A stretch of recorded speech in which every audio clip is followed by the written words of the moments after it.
اللہ کے وجود کو ثابت کرنے کے لیے مسلمان ہمیشہ سے اللہ کی تخلیقات کو بطور ثبوت پیش کرتے رہے ہیں، اور یہ وتیرہ مسلمانوں کا خود ساختہ نہیں بلکہ خود رب کائنات بھی انسان کی اسی طرف رہنمائی کرتا ہے۔ قرآن میں اللہ تعالیٰ فرماتے ہیں سورہ البقرہ آیت نمبر 118 میں، اور جو لا علم تھے وہ بولے اللہ ہم سے کلام کیوں نہیں کرتا یا ہمیں کوئی نشانی ملے۔ ان سے پہلے کے لوگ بھی انہی کی مثل ایسا ہی کہتے تھے جو ان کے دلوں میں ہے، بے شک ہم نے نشانیاں کھول دیں یقین والوں کے لیے۔ سورہ الملک کی آیت نمبر 3 اور 4 میں اللہ تعالیٰ فرماتے ہیں جس نے 7 آسمان بنائے ایک کے اوپر دوسرا، تو رحمان کے بنانے میں کیا فرق دیکھتا ہے؟ تو نگاہ اٹھا کر دیکھ، تجھے کوئی رکھنا نظر آتا ہے؟ پھر دوبارہ نگاہ اٹھا کر دیکھ، تیری نظر ناکام پلٹ آئے گی، تھکی ماندی۔ سورہ الواقعہ کی آیت نمبر 58 سے لے کر 67 تک اللہ تعالیٰ فرماتے ہیں کیا تم نے کبھی غور کیا ہے کہ جو نطفہ تم ٹپکاتے ہو کیا تم اس سے آدمی بنا کر پیدا کرتے ہو یا ہم پیدا کرنے والے ہیں؟ ہم نے ہی تمہارے درمیان موت کا نظام مقرر کیا ہے، اور ہم اس سے عاجز نہیں ہیں کہ ہم تمہاری جگہ تم جیسے اور لوگ پیدا کر دیں اور تم کو ایسی صورت میں یا ایسے عالم میں پیدا کر دیں جس کو تم نہیں جانتے، اور تم اپنی پہلی پیدائش کو تو جانتے ہی ہو، پھر نصیحت کیوں نہیں حاصل کرتے؟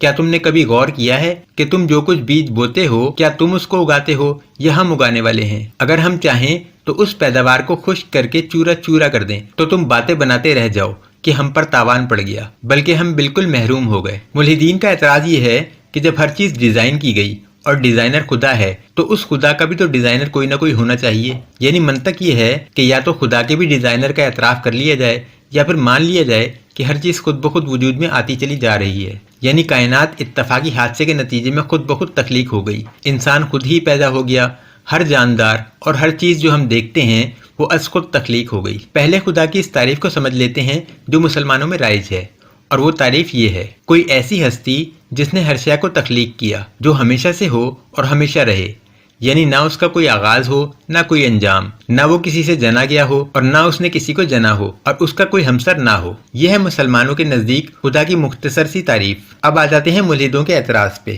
کائنات ایک انتہائی پیچیدہ یا انٹیلیجنٹ ڈیزائن ہے اور اس کے لیے ایک ڈیزائنر کا ہونا ناگزیر ہے، یہ مسلمانوں کا عقیدہ ہے۔ ملحدین کا اعتراض یہ ہے کہ اس انٹیلیجنٹ ڈیزائن کا ڈیزائنر خود کتنا پیچیدہ ڈیزائن ہوگا اور اس کے لیے ڈیزائنر کا ہونا کیوں ضروری نہیں؟ اس کا بڑا سادہ سا جواب یہ ہے کہ اگر یہ بات تسلیم کر لی جائے کہ کائنات کے بنانے والے کا بھی کوئی بنانے والا ہے تو کیا کائنات کا بنانے والا خدا کی اس تعریف پر پورا اترے گا جو میں نے پہلے پیش کی؟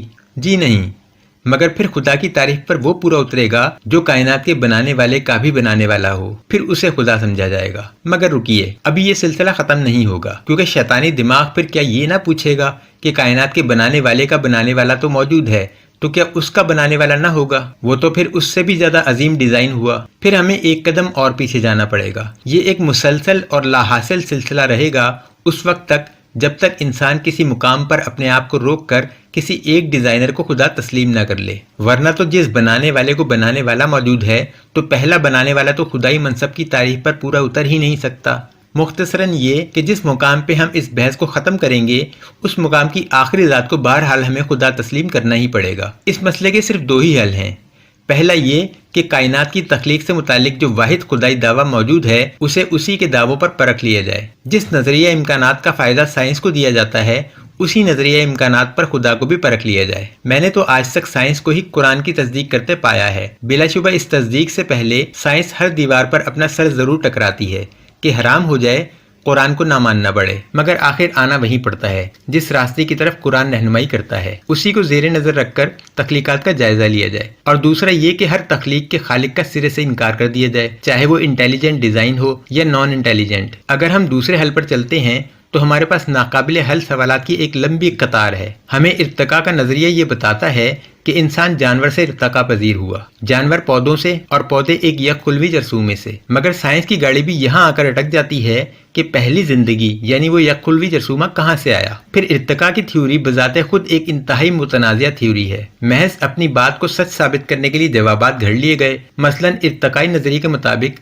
آبی جاندار خشکی کے جانداروں میں ارتقاء پذیر ہوئے، مگر جب ان سے پوچھا جائے کہ آبی جاندار خشکی پہ سانس لینے کے قابل کیسے ہوئے تو جواب ملتا ہے کہ آبی جانداروں اور خشکی کے جانداروں کے آبا مشترک تھے اور وہ گلپھڑوں اور پھیپھڑوں دونوں نعمتوں سے بہرہ مند تھے۔ پھر جب خشکی کے جاندار خشکی پر آ گئے اور پانی کے پانی میں رہ گئے تو خشکی کے جانداروں کے گلپھڑے بقائے اصلاح کے تحت غائب ہو گئے اور اسی طرح پانی کے جانداروں کے پھیپھڑے بھی۔ مگر سوال یہ ہے کہ ان کے جو مشترک آبا تھے ان کے پھیپھڑے ارتقا سے پہلے ہی بقائے اصلاح کی بھینٹ کیوں نہ چڑھ گئے؟ وہ اس وقت بھی تو غیر ضروری تھے۔ پھر مزید یہ کہ ایسی بہت سی چیزیں ہیں جن کی وضاحت نظریہ ارتقا کرنے سے قاصر ہے، مثلاً پھولوں کی مختلف خوشبوئیں، پھلوں کے مختلف ذائقے، دنیا میں پھیلی ہوئی خوبصورتیاں، تتلیوں میں بھرے دیدہ زیب رنگ، ان تمام چیزوں کی وضاحت ارتقائی نظریے میں اس طرح کی جاتی ہے کہ جس چیز کو ہم خوبصورت سمجھیں وہ ہمیں خوبصورت لگتی ہے۔ یہ سوال سے جان چھڑانے والی بات ہے۔ انسان جب عورت سے ہم بستری کرتا ہے تو اس عمل سے حاصل ہونے والی آخری لذت کیا ہمارے دماغ کا فطور ہے؟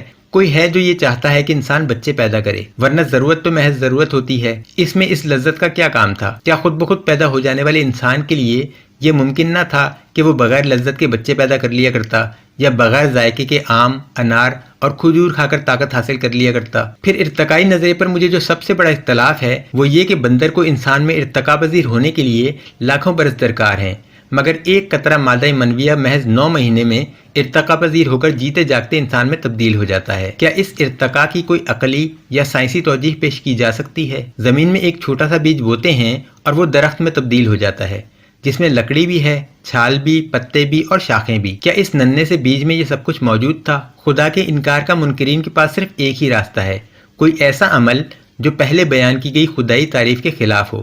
اب وہ عمل کیا ہو؟ ملحد عموماً خدا کے تخلیق کردہ کا سوال اٹھاتے ہیں، مگر خدا کا آغاز ثابت کرنے سے مسئلہ حل نہیں ہوتا، کیونکہ جو آغاز بخشے گا وہ خود خدا کہلائے گا، یعنی خدا ختم نہیں ہوگا، بدل جائے گا۔ دوسری صورت یہ ہے کہ خدا کا فنا ثابت کیا جائے، مگر یہاں ملحد اعتراض کریں گے کہ ہم جس کا وجود ہی نہیں مانتے اس کا فنا کیسے ثابت کریں؟ تو سنیں، خدا تو خدا کے نام لیواؤں کے دلوں میں بستا ہے۔ دنیا کی جو 2/3 آبادی خدا کی نام لیوا ہے اس کا مکمل خاتمہ، اب چاہے یہ خاتمہ طاقت سے کیا جائے یا الحاد کی تبلیغ سے، جیسے بھی ممکن ہو، بڑا حوصلہ درکار ہے تپتی ریت پہ ننگی پیٹھ لیٹ کر اللہ احد پہ قائم رہنے کے لیے، طائف میں پتھر کھانے کے لیے، جہاد کرنے کے لیے۔ جو ملحد خوف کے مارے فیس بک پر اپنا اصلی نام نہ بتا سکیں ان کے بس کا روگ نہیں۔